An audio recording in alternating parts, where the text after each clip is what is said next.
li nga xamante ni xëy na war nañ ko dérouler foofu noonu.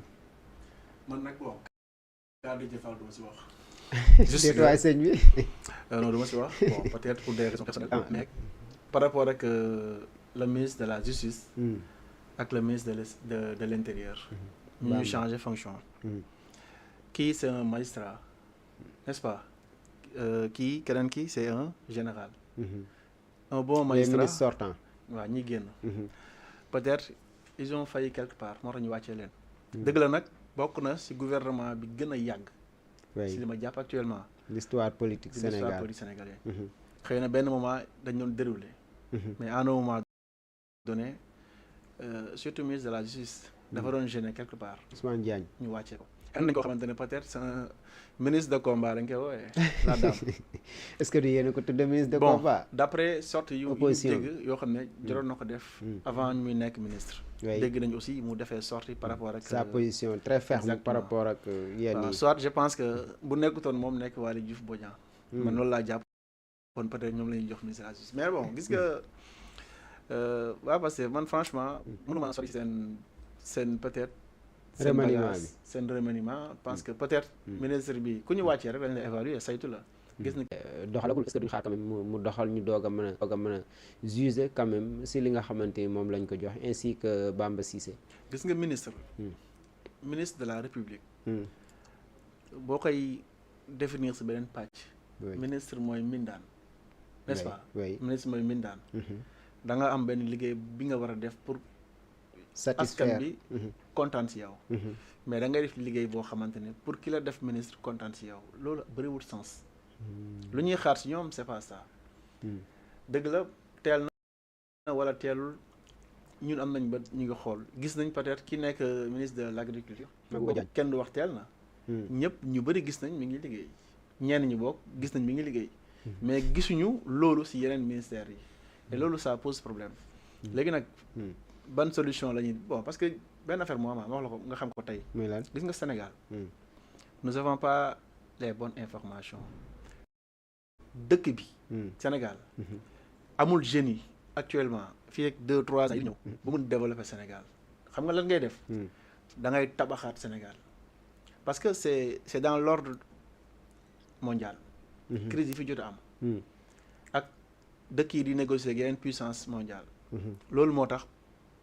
géy na di wax nit ñi lan boo amee tuuti lecture. lan moo tax ñuy dem di ut ay fonds ci ay Sénégalais yi nekk à l'étranger di dem waxtaan ak waa FMI. ñi dem Chine dem États-Unis xam nga pour lan. dañuy renégocier parce que nouvel ordre mondial dafa ñu imposer des choses. léegi nag boo xoolee ñun Sénégal à un moment donné. géopolitique lay wax. à un moment donné dañu tëddee woon jaaxanaay. mais comme ñi mel ni Burkina dafa demoon ci Poutine Mali dem ci Poutine.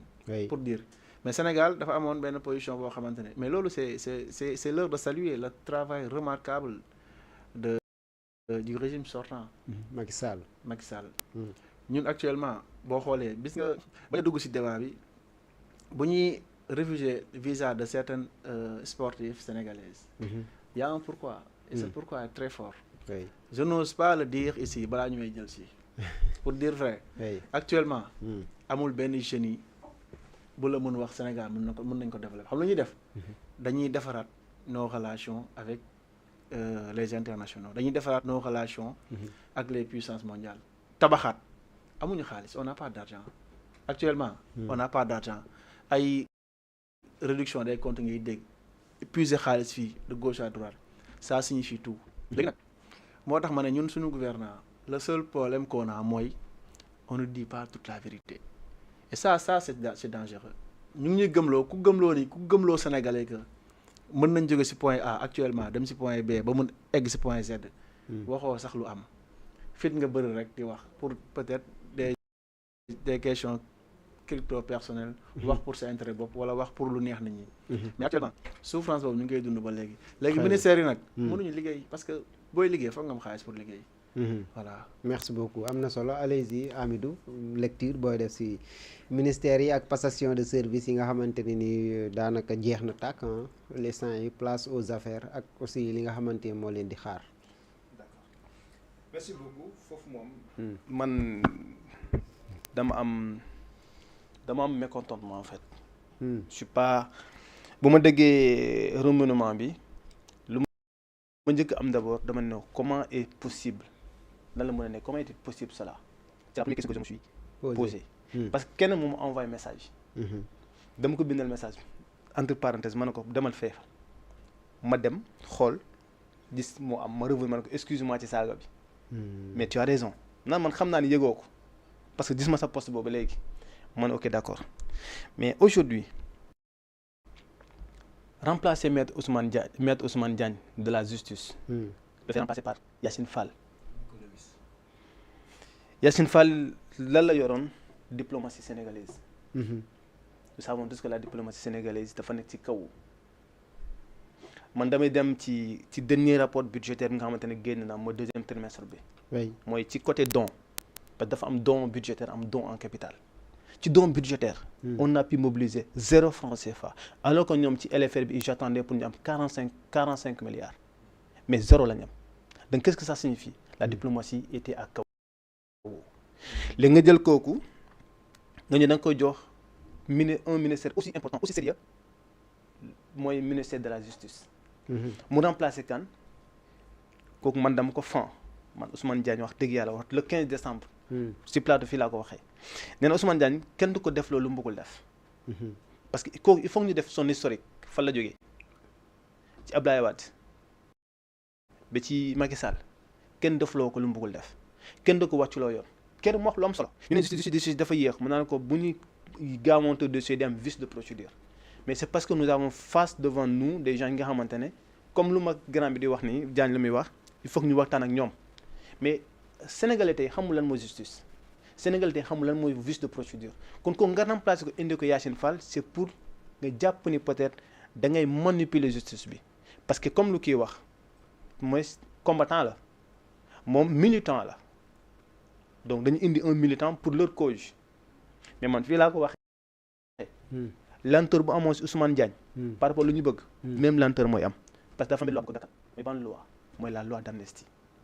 ma ne ko toogoon nañ fii ci interprétation man la du mujj fenn bii lenteur boobu mooy am même parce que à chaque fois moom mooy tegu ci kaw table bi.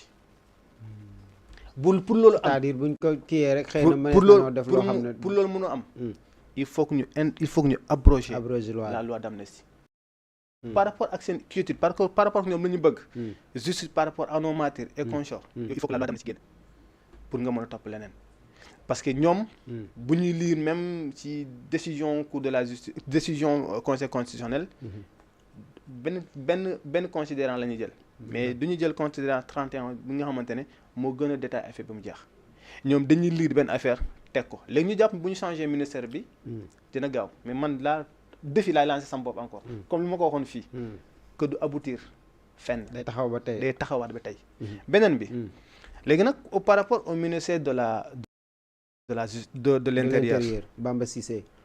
nous savons tous Maître Bamba Cissé quoi qu'on puisse dire. c'est une personne intègre. fu mu yegg tey. moom mooy chef bu boppam. comment ci côté juridique. côté défendre client. lu mooy le rôle de l'avocat. il le fait très bien. mais la nga fii dafa am quoi ñu tabb ko ministre de l'intérieur. mu nekk l'avocat du premier ministre. donc loolu mu nekk quoi bi li fii ñaar moo mën a am. il faut que mu démissionner ci benn. léegi nag soit moo am nag soit ci ministère bi lay démissionner. mais démissionner parce que def na passation de service. donc ci kii bi lay démissionner. le fait que mu nekk l'avocat du premier ministre. loolu mooy dañ. donc loolu moo nekk mooy nekk après conflit d'intérêt. Parce qu'il faut rappeler, ils m'ont fait une déclaration. En tant qu'avocat du dernier, il est dans son rôle. Moi, le rejet du rabat d'arrêt. Beaucoup de conséquences par rapport à l'éligibilité de Ousmane Sonko en 2029. Oui. Mon waxon nak lolu empêché ko. Donc, bu nekké ministre de la Justice, autant pour moi ministre de l'Intérieur, il devient automatiquement le tutelle de la direction générale des élections. Oui. Nga am tam mom moy chargé wu ci fichier électoral bi. Nga mom moy chargé wu di organiser ay élections. Oui. Donc fofu di am conflit d'intérêt. C'est son avocat mom lañu wara duggal ci ki bi wala mom lañu wara radier définitivement selon les textes sénégalais nga xamné tay mom mënatul nek candidat en 2029 selon le rabat bi dugal léegi moom bu nekkee ministre de l'intérieur loolu moo nekk quoi bi donc peut-être c'est soit bu tactique la bu nga xam def nañu ko par rapport ak loolu léegi beneen kii le cas de du général si on dit justice à nos martyrs il faut rappeler les 14 10 premiers martyrs yu amoon c'est lui qui était le général mooy mars 2021 il était le général et Moussa Fall était son adjoint d'accord oui donc loolu bu ñu dañuy événement yi loolu tam bu ñu nee dañuy topp les faits moom en partie émettre na ay ordres bu ñu nee lu ñu toppee Moussa Fall lu ñu waxee ñoom Moussa Fall lu ñu waxee Antoine Félix Diome donc moom tamit am na en partie lu nga xam ne lan na ko donc moom tamit day nekk juge et partie suivie bu nekkee ministre de l'intérieur alors que ministre de l'intérieur mooy les forces de sécurité les services de défense et de sécurité ci ministère am la jot parce que la police est sous la tutelle du ministre de l'intérieur maintenant si techniquement mooy le nouveau ministre de la justice le nouveau ministre de l'intérieur techniquement du côté législation mun na il pèse le poids mais mon seul problème le fait qu'il soit toujours bon bàyyi ma relativiser parce que xamaguma bu dee génn na ci pôle wala génnagul ci pôle bi mais en tout cas il était l'un des avocats les plus remarqués de Ousmane Sonko il portait même le porte-parole de kii bi et rappelons que foofu lay daaneel et rappelons que Ousmane Sonko mooy bu mu demoon Arena ba mu bëggoon dem Ziguinchor da ko ne Maître Bamba dafa ne loolu erreur la donc je rappelle que Maître Bamba aussi en ce moment moo ko doon recadrer mais da ko ne lii nekkatul cadre juridique léegi cadre politique la yéen def ngeen seen lu ngeen mën def ngeen ko léegi bàyyi man dama jël sama wàll c'est ça ces discours là aussi moo ma permettre ma xam waa ji peut-être ci côté législation il est bien et quoi qu'on puisse dire son rôle d'avocat il le faisait très bien merci beaucoup allez-y Babou ak ban